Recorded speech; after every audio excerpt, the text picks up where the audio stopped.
Cameraman. আচ্ছা DSLR cameraman. আচ্ছা cameraman. আচ্ছা তারপর তারপর ও হ্যাঁ হ্যাঁ নিউট্রালাইজিস্ট। Driver please focus. কারের এটাই মার্কেট। ইনফ্লুয়েন্সার। তো হ্যালো এভরিওয়ান, আমরা দিল্লি এসে পেয়ে গেছি দুপুরের লাঞ্চে নিমন্ত্রণ। আর বলো, একটু যদি দুপুরে লাঞ্চে নিমন্ত্রণ পাওয়াই যায় কার না ভালো লাগে। মনটা তো বেশ ভালোই লাগে, কারণ বাইরে খেতে খুব একটা আমার ভালো লাগে না দুপুরবেলায়। তাই নিমন্ত্রণ পেয়ে গেছিলাম, তাই যাচ্ছিলাম। তো ভাবলাম যে রাস্তাঘাট দেখতে দেখতেই যাব। একটু দূর যাওয়ার পর মেট্রো ধরেছিলাম। আমার কিন্তু রাস্তাঘাট ভালো লেগেছিল, অনেক কিছু জিনিস দেখতে দেখতে গেলাম, অনেক ভবন দেখতে দেখতে গেলাম। এছাড়া আমি কিন্তু ভারতীয় জনতা পার্টির মেন পার্টি অফিসও আমার দেখা হয়ে গেছে, ভীষণ বড়। নিশ্চয়ই কোনোদিন আসবো। তো এরপর উঠে গেলাম মেট্রোতে। এটা তো আমেদাবাদের সুবিধা ছিল না মেট্রো, আর আমেদাবাদটা তো এতটাও ধরো মানে ভীষণ বড় শহর নয় বা এত লোকজন তো, আর এটা আমাদের রাজধানী বলে কথা। তারপর পৌঁছে গেলাম, এই যে নিমন্ত্রণ ছিল শুভদীপদা এসে গেছিলো আমাদেরকে রিসিভ করতে। আর শুভদীপদাকে প্রায় সবাই চেনো, সিউড়ির মানে যারা সন্তুর বা আমার বন্ধু বান্ধব। আর আমরা শুভদীপদার সোসাইটিতে রুম নিয়েছিলাম। আর এটা ছিল শুভদীপদার বাড়ি থেকে ভিউ। মানে আমি তো অবাক যে এত বাড়ি, মানে কি হয় আমরা যখন অনেকটা উপরে উঠি দেখি যে গাছপালা, অনেক মাঠ, মানে এটা আমি দেখে এসেছি, বাট এখানে দেখছি বাড়ি। আর এই যে দুপুরবেলা আহা গরম ভাত, তার সঙ্গে বাঙালিদের প্রিয় চিকেন, আমের চাটনি, এসব খেয়ে একদম শান্তিপূর্ণভাবে খেয়ে একদম চেটে পুটে চলে এলাম আমাদের রুম দেখতে। তোমরা আমাদের রুমটা কাল দেখেছো, আমি তোমাদের সঙ্গে শেয়ার করেছি। মানে অনেকটাই বড় নিয়েছি, স্পেস দরকার ছিল, আর ওর ছোট পছন্দ নয়।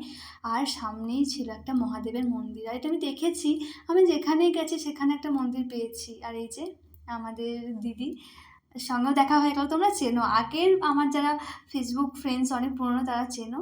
এই যে মহারাজ, এত মন্দির দর্শন করে আবার আমরা রওনা দিলাম। আর এই যে দিল্লির রাস্তাঘাট আমার ভালো লাগছে। মানে আমার তো ঘিঞ্জি অতটা পছন্দ নয়, বাট আমরা যে দিকটায় যাচ্ছি বা কালকে গেছি বা আমাদের যেটা বাড়ি সেখানকার পরিবেশ ভালো লেগেছে। আর এই যে কত মার্কেট আর এত ঝাড়বাতি, আমার তো ঝাড়বাতি ভালো লাগে, ওরও ভালো লাগে। আমাদের প্রচুর জিনিস কিনতে হবে, সেগুলো দেখতে দেখতে যাচ্ছিলাম যে কোথায় কি কিনবো। হ্যালো এভরিওয়ান, হঠাৎ করেই প্ল্যানিং, মানে এই রাস্তাতেই যাওয়ার ছিল, তাই আমরা ঢুকে গেছি। এই যে বুঝতেই পারছো কুতুব মিনার। দেখতেই পাচ্ছ, এটা একদম প্ল্যানে ছিল না, দেখলাম যে না যাওয়া যেতেই পারে। আর তখন লাইট শো চলছিল, অতটা বুঝতেও পারিনি, কারণ লাইট শো আমি আন্দামানেও দেখেছি, সোমনাথেও দেখেছি। আমার আন্দামানে একটা বেস্ট লেগেছিলো, মানে আমার দেখা ওই, আর এই যে আমার বর, যার জন্য সম্ভব এসব হয়েছে। তো এই যে কুতুব মিনারের থেকে মানে ওই স্তম্ভটার থেকে এই যে এইগুলো আমার বেশি ভালো লেগেছে। এইগুলোর মধ্যে আমি অনেক কারুকার্য দেখেছি। আর এই যে আমাদের মডেল, ইনি হলেন, সবাই হয়তো চেনো, জানি না চেনো কিনা, হয়তো অনেকজন চেনো, আমার হাজবেন্ডের ফ্রেন্ড, বোন যা বলবে, সুরেশা। তো ওর সঙ্গে আমার প্রথম দিন আলাপ হয়েছিল। আর একজন দাদাও ছিল, সেই দাদার সঙ্গে আলাপ হয়েছিল, সবাই একটা বেঙ্গলি গ্যাং তৈরি হয়ে গেল।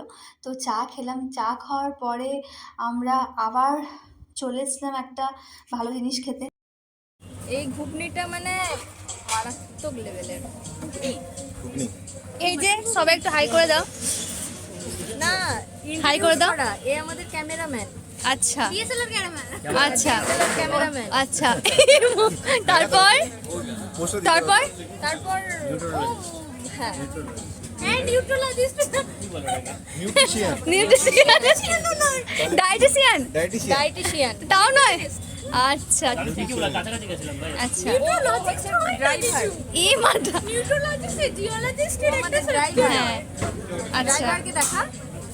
High driver please focus. Cameraman focus করো। ফুড ব্লগার, সব কিছু সবই ব্লগার। কিসের ব্লগার? আর আমাদের যে কার আছে সেই কারের এটাই মার্কেট। ঠিক আছে। ইনফ্লুয়েন্সার। আর এই যে ইনফ্লুয়েন্সারের হাজবেন্ড। আজ ট্রাই করবো মাটন ঘুগনি শেয়ার পার্কের। এরপর আমরা খাওয়া দাওয়া করে একটা রোল খেয়েছিলাম, তারপর আমরা হোটেলে চলে এলাম, সবাই নিজের বাড়ি চলে গেল।